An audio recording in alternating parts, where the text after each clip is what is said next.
Hello friends, आप लोग कैसे हैं? उम्मीद करते हैं आप लोग ठीक होंगे, आप लोग हेल्दी होंगे। आज एक क्वेश्चन है कि हम लोगों को सी वाटर, समुद्र का पानी क्यों नहीं पीना चाहिए। ऐसा कहा जाता है कि समुद्र का पानी पीने से डिहाइड्रेशन हो जाता है। तो ऐसा कैसे पॉसिबल है कि पानी पीने से डिहाइड्रेशन हो जाए? तो यही क्वेश्चन है आज का कि समुद्र का पानी क्यों नहीं पीना चाहिए और पानी पीने से कैसे डिहाइड्रेशन हो जाता है। तो हम इस बात को समझ लेते हैं कि पानी पीने से कैसे डिहाइड्रेशन हो जाता है। तो सबसे पहले ये जान लेते हैं कि जो सी वाटर होता है, जो समुद्र का पानी होता है, वो साल्टी होता है, मतलब खारा होता है। उसमें साल्ट की क्वांटिटी बहुत ज़्यादा होती है। हम लोग जो आमतौर से पीते हैं पानी, इसमें साल्ट नहीं होता। लेकिन जो समुद्र का पानी होता है, वो समुद्र का पानी मतलब सी वाटर, वो खारा होता है, साल्टी होता है। तो अगर हम साल्टी वाटर लेते हैं, साल्टी वाटर पीते हैं, खारा पानी पीते हैं, तो क्या हमारी बॉडी पे इफेक्ट होता है? जो भी वाटर का, जो भी एक्सक्रीशन का काम या फिल्ट्रेशन का काम, वो हमारी किडनी करता है। मतलब ये कि हमारी बॉडी में अगर कोई टॉक्सिक सब्सटेंस आते हैं या एक्सेस साल्ट होता है, तो उसको फिल्टर करने का काम किडनी करता है। वो फिल्टर उसको कौन करता है? किडनी करता है। अब ये एक रफ डायग्राम हो गया किडनी।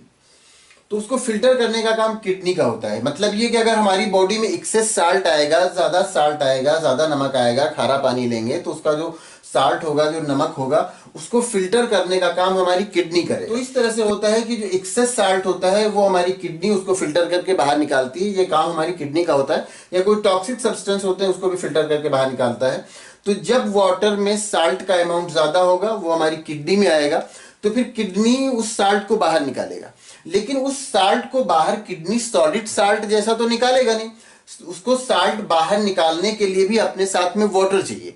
किडनी को साल्ट बाहर निकालने के लिए, उसके लिए भी उसको अपने उस साल्ट के साथ में वाटर चाहिए, तभी वो वाटर के साथ उसको यूरिन प्रोड्यूस करके बाहर निकाल देगा।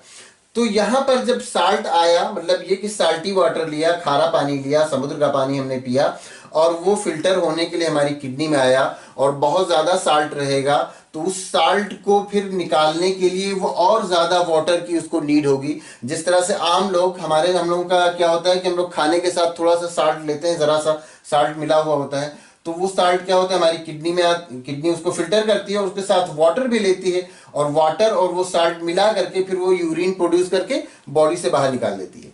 लेकिन जब एक्सेस साल्ट होगा, ज़्यादा साल्ट होगा, तो उसके लिए फिर वो वाटर भी ज़्यादा उसको चाहिए होगा। जितना वाटर वैसे आमतौर से लगता है उससे कहीं ज़्यादा वाटर चाहिए होगा, क्योंकि अब तो जो पानी है वो खारा है, उसमें ऑलरेडी बहुत ज़्यादा साल्ट मिला हुआ है। तो उसको बाहर निकालने के उसको और वाटर की नीड होगी। तो जब वाटर की नीड होगी, तो इस वाटर की नीड का सिग्नल वो भेजेगा ब्रेन तक के। वो सिग्नल ब्रेन को भेजेगा कि वाटर की नीड है।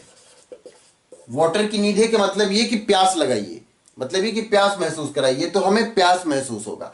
अब प्यास महसूस होगा क्योंकि यहां पर इसको और भी वाटर की नीड है उस साल्ट को बाहर निकालने के लिए। तो जब प्यास महसूस होगा, तो अब ऐसा हो सकता है कि हम समुद्र के पास हों और फिर हमें जब प्यास महसूस हो तो हम और ज्यादा समुद्र का पानी पिए। अगर हम फिर और ज्यादा सी वाटर लेते हैं तो फिर क्या होगा?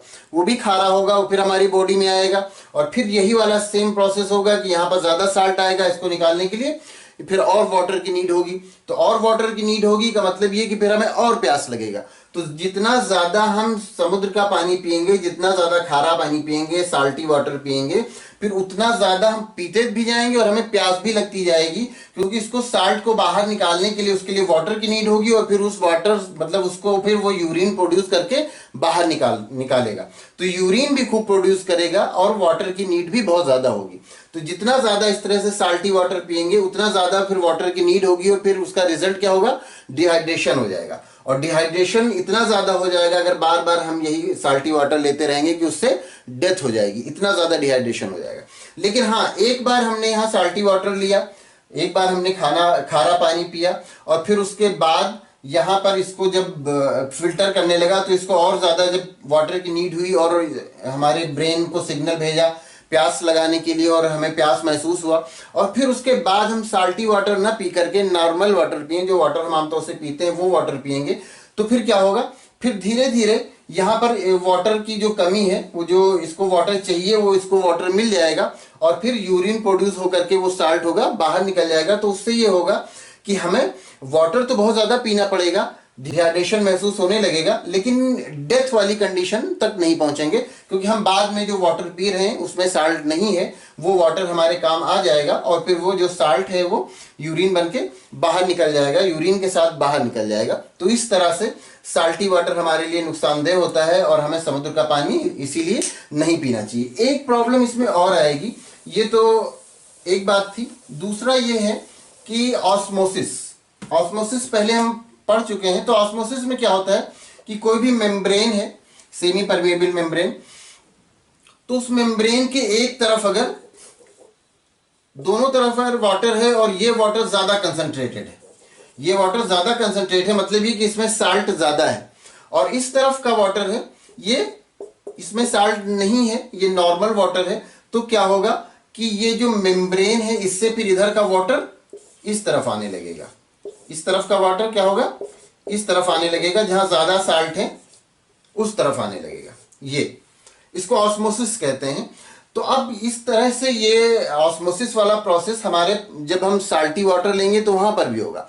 हम जब साल्टी वाटर लेंगे तो हमारे माउथ से ही फिर ये स्टार्ट हो जाएगा, माउथ से लेंगे और जहां तक जाएगा तो जो कि साल्टी वाटर जो होगा उसमें मतलब कंसंट्रेशन ज्यादा होगा। अब ये समझ लीजिए वाटर का कंसंट्रेशन ज्यादा है, और ये समझ लीजिए हमारे बॉडी के सेल्स वाला वाटर है, जिसमें ये हमारे बॉडी के सेल्स हैं और इसमें वाटर का अमाउंट इससे काफी कम होगा।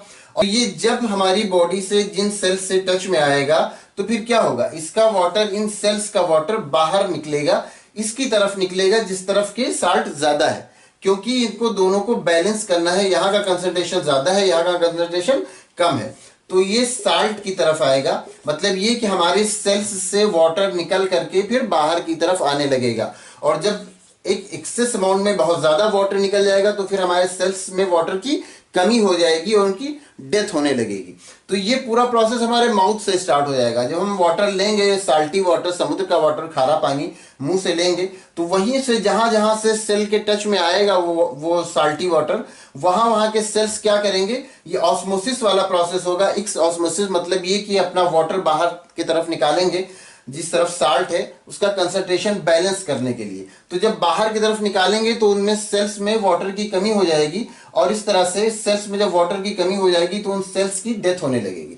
तो इस तरह से भी साल्टी वाटर हमारे लिए प्रॉब्लम क्रिएट करेगा।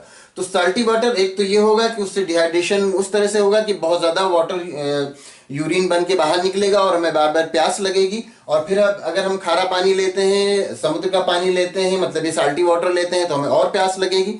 एक तो वो था, और दूसरा ये है, ये ऑस्मोसिस वाला जो प्रोसेस है, इसमें भी हमें प्रॉब्लम क्रिएट करेगा साल्टी वाटर।